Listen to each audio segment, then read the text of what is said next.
నోటిదాకా వచ్చిన ముద్ద చేజారిపోవడం అంటే ఇదే.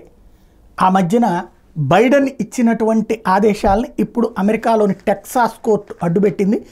అమెరికా పౌరుల జీవిత భాగస్వాములకి, అంటే మనోళ్ళు అక్కడికి వెళ్ళి సెటిల్ అయ్యి పర్మనెంట్ వీసా వచ్చిన తర్వాత వాళ్ళ భార్యకి పిల్లలకి చట్టబద్ధ నివాస హోదా కల్పించేందుకు వీలుగా ఆ మధ్యన బైడెన్ ఇచ్చిన ఆదేశాలను టెక్సాస్ ఫెడరల్ జడ్జి నిలిపేశారు. అధ్యక్షుడి ఆదేశాల మీద పరిపాలనాపరమైన స్టేని అమెరికా జిల్లా జడ్జి జే క్యాంబెల్ భాస్కర్ సోమవారం ఇచ్చారు. దీంతో 5 లక్షల మంది జీవిత భాగస్వాములకి 50,000 మంది పిల్లలకు ఇవ్వాలనుకున్నటువంటి చట్టబద్ధ నివాస హోదా నిలిచిపోబోతోంది. వాళ్ళ పౌరసత్వ దరఖాస్తుల స్వీకరణ కూడా ఆగిపోతుంది.